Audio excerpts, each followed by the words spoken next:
Welcome everybody to this workshop called Positive Uncertainty with the subtitle A Bulletproof Career Guidance Strategy for the Worrying Teenager. My name is Miriam Dimsits and I come from Denmark. And here I work with career guidance education. I train career guidance practitioners. I work with knowledge production, and I also do practice development in career guidance practice in Denmark, but also in international projects like this one we're a part of today. I'm going to start off this workshop by talking a little bit about this picture that I've chosen as a heading for my workshop here. Because I actually think that this narrative in this picture sums up the idea of the perspective of positive uncertainty. Here in this picture, you see a girl. I think she is a girl, and she's sitting in the back seat of a car, and she's maybe going to a place together with her friends. They have decided on a destination. Let's go there all together. And while they're going there, this girl, she's looking out the window and she's exploring what is around her. And suddenly she sees something that she finds very interesting. So she rolls down her window, takes up her camera, and takes a picture of it. And if we continue in this narrative, we might say that she might make the whole car go stopping and say, hey, we got to stop this car because we got to go out and change direction and explore what we have seen here. And maybe when this whole group, they go out and get a closer look of what they have discovered, they'll decide to go in another direction because this thing they have found out or discovered is actually even more interesting than the destination they thought they were going to. So if you see this narrative you could discuss here in this picture, you can actually say that this is a metaphor of how careers, they actually work, that we think we're heading somewhere, and we are heading somewhere, but on our way there, we see something, we discover something that might be more even interesting for us, and then our career changes a direction. And this is a point in my workshop here that we should actually universalize this, that this is actually how careers they work, and that we should normalize this perspective, especially for the worrying teenager, also maybe the teacher, but teenager. Okay, so what we'll be exploring here together is how young people, they worry about their career choices. Then I'm going forward on saying a little bit about how we're talking about a bulletproof decision-making strategy for the worrying teacher, where to go and what to leave behind maybe when we talk about decision-making. And then I'm going to tell you about the perspective of positive uncertainty, both the perspective and ideas for practice. And at the end, I hope we have time for discussing barriers and possibilities in working with this method. So I'd like to start off with an example on teaching about the butterfly effect. And I don't know if you're familiar with the butterfly effect, but it's a concept from chaos theory, and it's sort of a mathematic means for predicting the weather, and then maybe also the future. If you can predict the weather, you can predict the future. And the concept of the butterfly effect is that a butterfly flapping its wings in Tokyo can make a tornado occur in Tennessee. So very small motions one place in the world can actually have great impacts other places in the world. And I actually have several worrying teenagers in my house, but one of my worrying teenagers, he had a math teacher who actually discussed this concept with his class, which I think was a very brilliant idea of combining mathematics, and also ideas of career, history, social sciences, and whatever. So he has a big star in my book.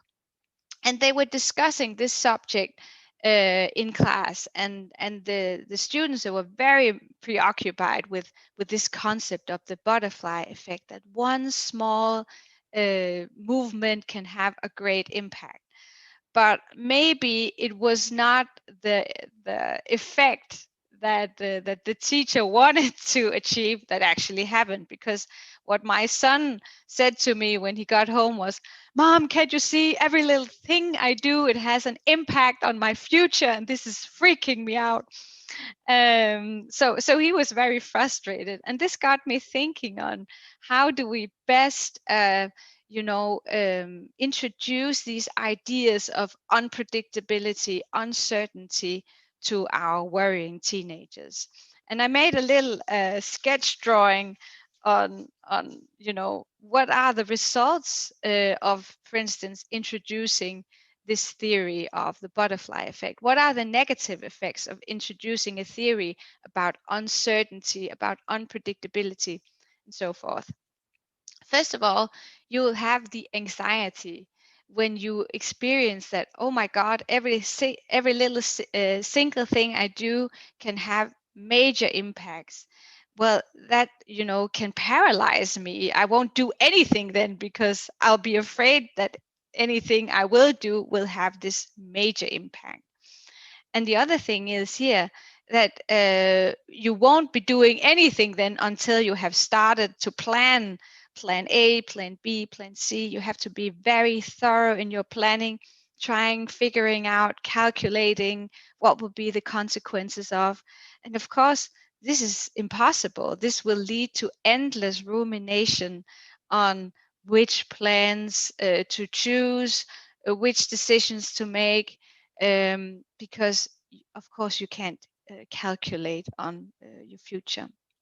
What I actually think this teacher wanted to achieve was actually positive effects of this introducing this concept of the butterfly effect, because I think he wanted to achieve that a big part of life is that you are facing unpredictability, you are facing uncertainty, and you need to accept this, because when you accept that this is a part of life, then you won't feel discouraged or swept off your feet when you are experiencing uncertainty or unpredictability. Then you just know, okay, this is fact. This is how life is. Um, but another thing I think he wanted to achieve by introducing this concept was that he wanted to empower the young people that, you know, I too, me, little person here in Denmark, my small choices, they can have an impact on my life and the world I live in, which is a very empowering sensation and emotion. Um, so I think this example has led me to think we really need bulletproof decision making strategies, and this is why I think positive uncertainty is a very good and bulletproof decision making strategy, because positive uncertainty uh, tells us that you can be absolutely positively certain that you won't hit what you're aiming at, and that's the bulletproof certainty.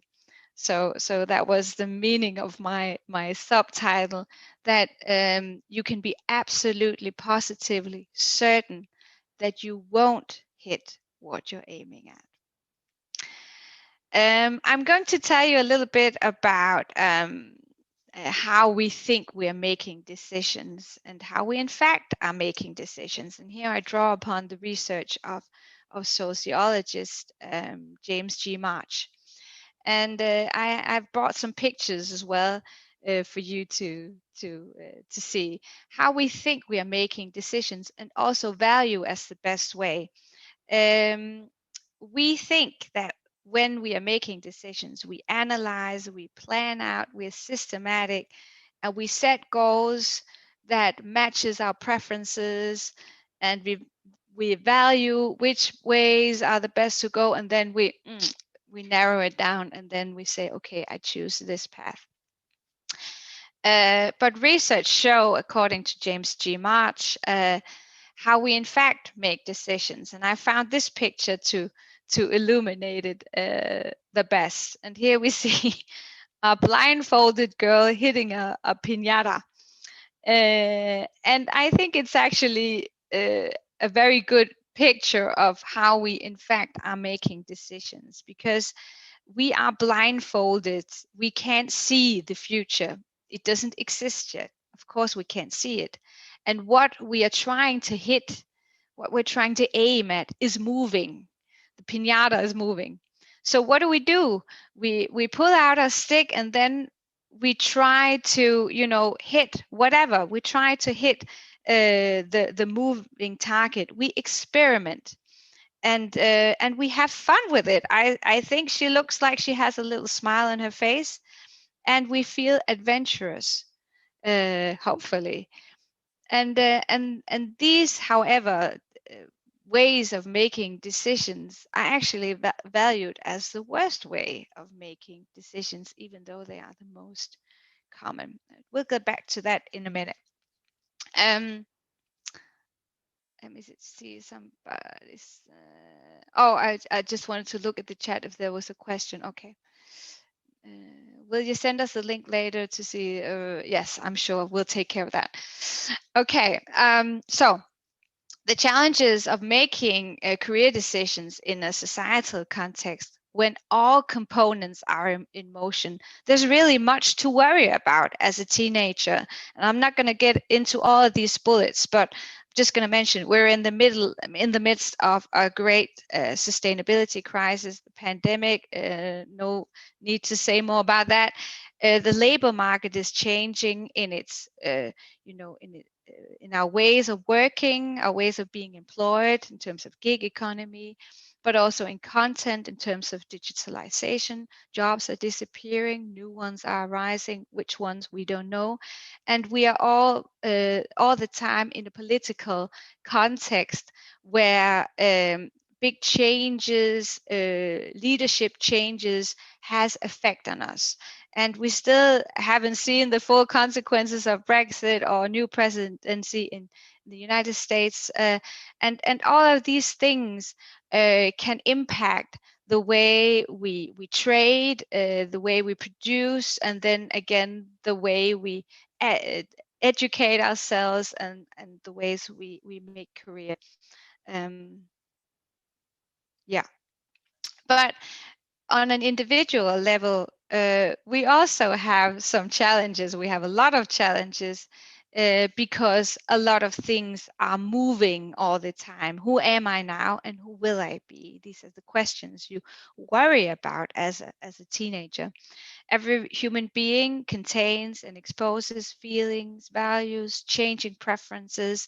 We experiment. This is like a constant of human behavior, that we are experimenting all the time. And this is actually how we have evolved as a civilization. So we shouldn't really down put this. This is really a good thing. We experiment. This is how we address the world. And at the same time, we are part of a culture with traditions, we have habits, and some things are more stable than others. But all of these components, they are, contained by a human being and exposed by a human being, and they are part of a changing social context all the time. So this calls for a decision-making strategy that sort of takes all these moving components into account. And here I have a picture of Carol and H.B. Gillette, and they've made this workbook, which I think is very interesting. And H.B. Gillette, the guy in the front here, he's the one who is posing the theoretical perspectives, which I'm going to introduce to you shortly. And I'm just going to refer to him as Gillette, H.B. Gillette. So So Gillette, he poses this perspective of positive uncertainty, and as you can already sense, this is what you call an oxymoron, like a concept with contradictory statements. And Gillette really loves these oxymorons, and you'll see this later on as well, because he thinks that making these oxymorons sort of embraces the tensions in making careers and in addressing the future. And as a career guidance practitioner working with positive uncertainty, you should aid the counselee in developing these two attitudes. First of all, help the counselee in accepting uncertainty. You can be absolutely positive that uncertainty will be the case. Uncertainty is there and it will remain and it will come. There's nothing you can do that will take uncertainty away. You can be positive, you could be certain that there will be uncertainty. And the other thing is that you can be positive about the uncertain future because the future does not exist yet. So that means that you can actually shape the future, which is also an empowering notion here. So be positive about the uncertain future. It does not exist yet. So why not? Why couldn't it be amazing and optimistic and entailing all the things that you would want it to entail? So, positive uncertainty, which questions to ask in the career guidance situations? Of course, there are many questions to ask. I'm just going to show you two questions which are very different. And then in a while, I'll let you discuss in pairs the difference between these two questions. Here you have an image of a tunnel and a tunnel ending. You can see light in the end of the tunnel, and this is, a metaphor for being some kind of process, wanting to do something, change something, maybe being in an education situation and you're going to choose the next education, youth education, for instance. So the idea of the tunnel. So Gillette, he asks, should the career guidance practitioner encourage the guidance practitioner? No, should the career guidance practitioner encourage the counselee to make plans and try figuring out what the future would be like? For instance, what do you think is at the end of a tunnel? This is one way of preparing a person for a process or change. What do you think? Can you calculate? Can you plan out what do you think is at the end of the tunnel?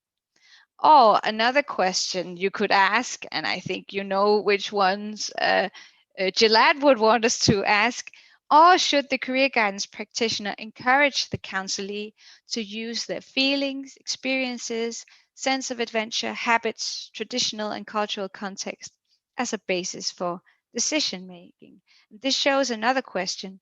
How do you cope with the fact that you don't know what is at the end of the tunnel?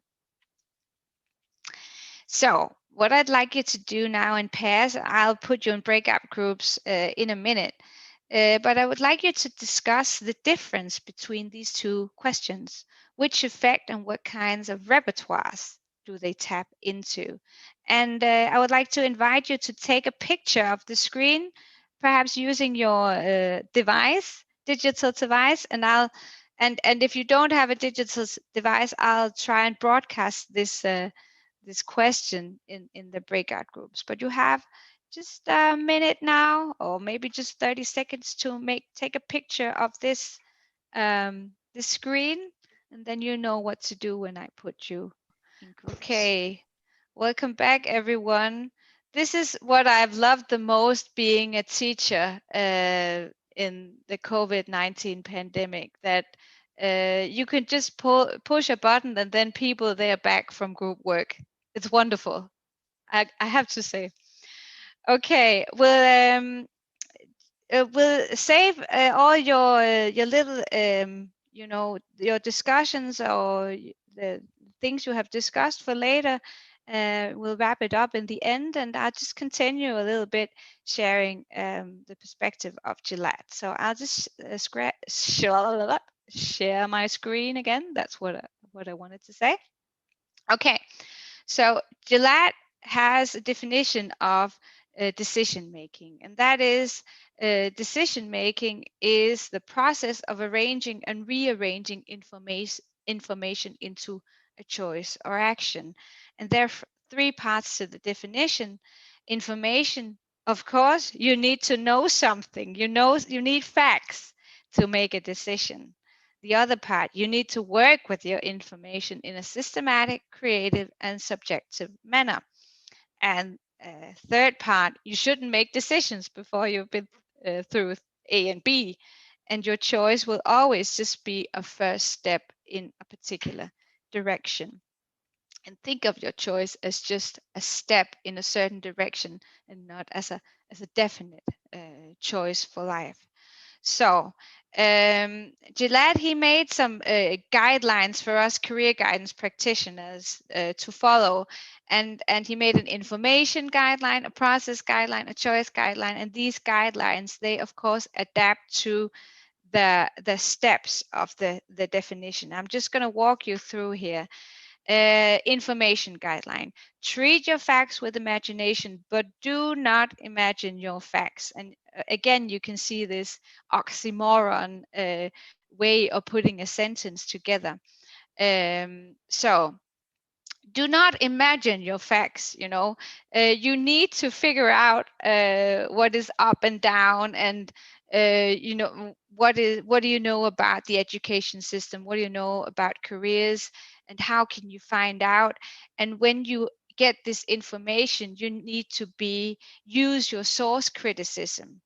And this is something we learn in school, but guidance practitioners, they should actually connect to this skill and make it an active skill in career guidance, because then it becomes an active skill for the counselee, and this is very helpful in life in general. So be critical of your sources, of your information sources, and after that you have to use your subjectivity, because you don't make decisions in terms of how much information you have, because there's a lot of information. You can never get to the bottom of this. So after you have found out the facts, the important facts, you need to pick out which parts are important to me. So you sort out your information afterwards in terms of what is important to me. So when you have your facts, you shouldn't imagine your facts. You should, however, treat your facts with imagination, which is not the same as making stuff up, but being creative and imaginative with your facts. And as Gillette says, help clients to use their mind's eye creatively, yet cautiously. And I think maybe a lot of you have examples of young people aspiring to do and be many different kinds of things, but they might say, well, I don't have much money, so I can't pursue this career, or I don't have any network, so I couldn't pursue a career in this arena, or it could be, or I want to go traveling right now. I want adventure in my life, but because of COVID travel restrictions, I can't be traveling, and so forth. So there are, of course, some facts that do restrain us, but sometimes we can actually move around with these facts, and we can think of these things in imaginative ways that actually makes it able for us to, okay, are there perhaps what is adventure? Are there any other ways of getting adventure in your life? Or if you want a career, becoming a pilot in Denmark, it costs money if you want to become a pilot. The education program, not in the military, then it costs a lot of money. Well, are there any other ways of raising money, or how have other people solved this problem? Because you're probably not the first. So be imaginative, treat your facts with imagination. That is important here. So process guideline. Know what you want and believe, but do not be sure. And this process guideline actually matches the picture that I started my workshop with very well. That you aim for a particular destination. I'm going there and I want that, and I believe I can go there. But still, on my way there, I don't have to be sure. I can still, leave my blinders open and look around me and explore on my way to that destination. And as Gillette puts it, decision making should be as much a process for discovering goals as for achieving them. So an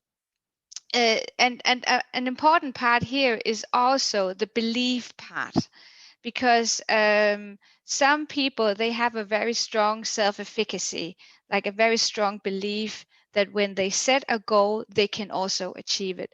But you might have students, and I think we have many students who have like perhaps a very low self-efficacy, a low belief in them being able to achieve a certain goal.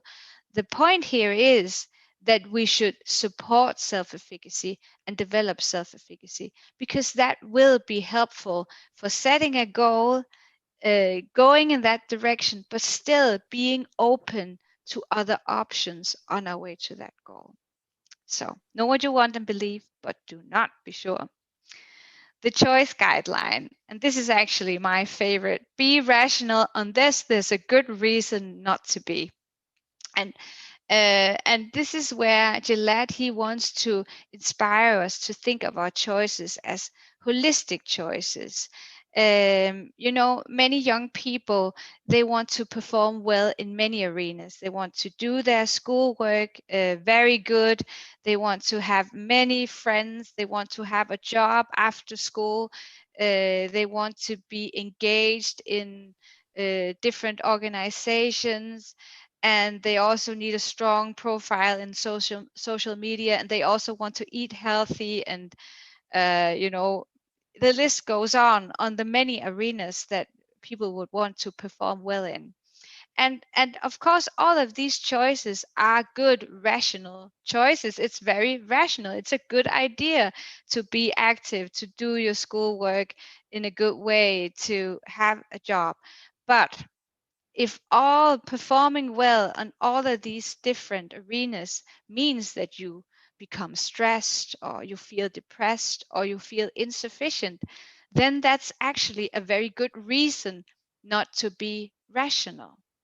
This might put a parenthesis around your rationality, because your rationality here actually constrains you in having a good life and having not to feel stress or feeling insufficient in terms of the many arenas. So be rational unless there's a good reason not to be. And remember that, as Gillette puts it, the future does not exist and cannot be predicted. It must be imagined and invented. So maybe it doesn't matter if we turn down some of the options that, or the arenas that we want to perform in. Maybe we can actually ignore some of them and still actually lead good lives, because the future is probably not made up of people. It doesn't have to be made of people who perform well in all arenas, because that's not a very sustainable way of living.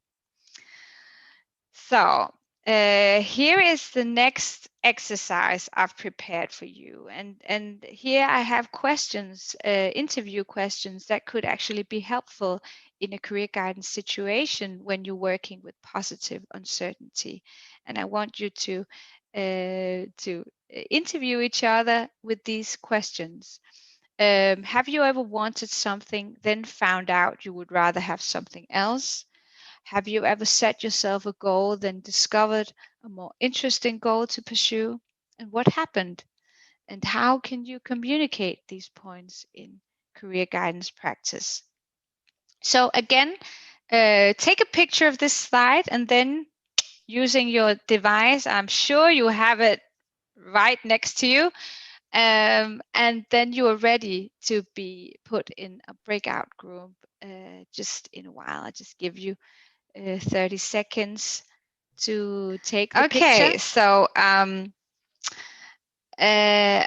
I'm just, I'm a very intuitive person. So let me just, tune in on what the results from your discussion was in the group. So let me just try and guess what you found out. You probably find out when you have these, when you interview each other with these kinds of questions, you find out that it's quite normal to discover new goals along your career path. And actually, that's how and what a career path looks like. That's actually a career path and how they work. And it's totally okay. It's actually more than okay that this is what life is and is all about. And we should really try and universalize this point in career guidance practice. So I hope I haven't guessed all wrong, but I think this would actually be the results from your discussion. So now we're in the finishing period of this workshop session. So I'm just going to give you some very concrete ideas to work with positive uncertainty in career decision making. First of all, work with information and adapt or connect to the source criticism skills that the students hopefully have learned, and help them out with subjectively sorting out the information.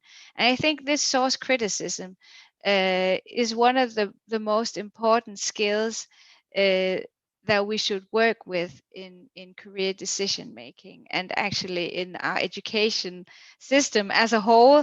Source criticism becomes very important. But if we work with it in career guidance, we can make this skill being we can help it be an active skill for our students, and that makes it a career management skill that they will carry throughout their lives, and not just something related to history or English, but something that's related to their own lives. Work with information. Second of all, train and practice creativity when dealing with facts. And I mentioned these examples of, I want to have adventure, but I can't travel right now, or I want to be a pilot, but I don't have enough money for the education program. Well, we can't go out and print money, and we can't, make the travel restrictions in a different way if, due to COVID, that we can't go anywhere. But we can be creative in terms of what is adventure, and other ways of raising money, for instance, and how have other people sorted this out. Train and practice creativity. And then help students to imagine and invent the future. Show the counselee that they too can shape a dream, a future, and then show the steps. And this really conveys a lot of empowerment and also self-efficacy. If you want to develop self-efficacy with students, it's important to let them know that they too can work with imagination and in inventing things. But it's very important for you as a career guidance practitioner that you are very explicit on um, um, being or showing the steps, being explicit about how are the steps then towards this kind of future. Very important. And the fourth thing here, include feelings, values, experiments, habits, culture in the decision-making process. And that's actually the most rational thing to do, will Gillette say, because feelings, values, experiments, habits, culture, they are a part of our decision-making either way. They just sort of tend to go behind our backs and we don't see them, and they have impact on our decisions in covered ways. But if we sort of bring them out in the open and include them as facts as well, that I am an emotional person, I have these values, I tend to experiment my way through life and so forth, then we actually get an even more rational process, because we are open in terms of the full picture of being a human being. And Gillette would still say, even though with every, uncertainty, unpredictability, and that you can't even plan 5 years ahead, set some goals because they outline a path. They give you a destination, but do not be sure that this is your destination. You should set some goals because they will make sure that you go someplace. Go, please go someplace, but learn to discover new goals along the way. A very important message from Gillette. And this is something, the last bit here I'll just share with you. Reflect on former experiences with uncertainty. And even though the students we are talking about in this project are the very young ones, are the worrying teenager, they still have had experiences of uncertainty, of unpredictability. And when you interview them about what was helpful for you in this situation, or what could have been helpful, because maybe they didn't get any help, but what could have been helpful, and how can this be helpful knowledge for you when dealing with uncertainty in the future? This actually taps right down to the questions that you were also discussing earlier on. How can your experiences, early experiences with uncertainty, help you become an active knowledge in facing an uncertain future as well? Okay, so finishing off here, I'd like just to have an open discussion, whatever is possible. We just have a few minutes, and I just want to hear from you when you look at your own career guidance practice. Which barriers and which possibilities in working with this perspective do you see? And I think you can just, I'll just stop sharing. You can just write in the chat if you want to make a comment. Um, and then you can switch on your microphone afterwards. And of course, everyone is so eager to say something. We all know that by now here in these online teaching rooms, that people, they can't help themselves. Oh, all right, Dorota, you raised your Hello. hand. Yes, Yes. perfect. Hello. Hello. I'm from Czech Republic, and I wanted to share one of my idea, which is going in my mind. That I work a lot with teachers, and very often happens that they say that from their childhood they knew they will be a teachers, and they are a teachers. So their career path is very direct. Yeah. So I'm thinking how to invite them, for example, for this way of thinking that the goals could change when it's not their own experience. Mm. That they knew what they want to do and they are doing this, and they will Yeah. do it in the end of their like active life. So this Yeah. is a big challenge or small challenge, but I'm thinking about how to work with, because Yeah. I really like your idea or what you offered to us today. Yeah. Thank you. Oh, that's a big question. I don't know. I only have 1 minute to answer it, but I think it's a very interesting point, because this actually says something about our own views and how our own careers, they contribute very much to the didactics that we choose. Which didactics do we think are the most adequate ones?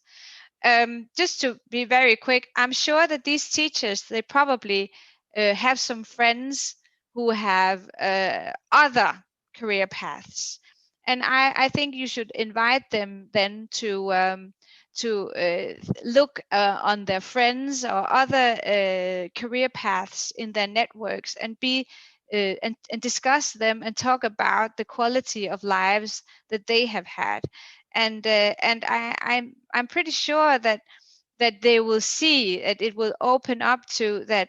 it's actually quite unique that you have people who think and know what they want to do, and that is what they are going on to do for the rest of their lives. But it is, of course, something we see.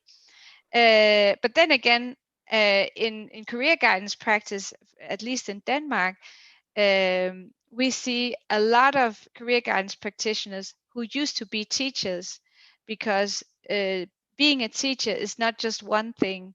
It can lead to so many things and open in so many directions. So um, I think they should prepare themselves for also being surprised in their lives, that they might also discover something new.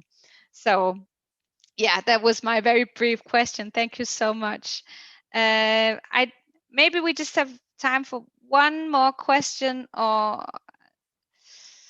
oh, I think we need to finish off actually. But there will be a question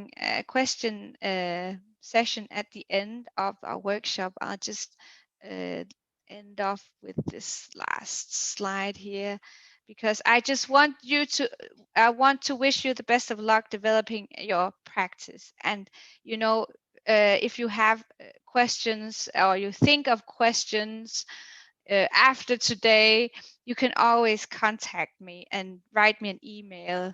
Or if you need inspirational tips, I'll be available to you.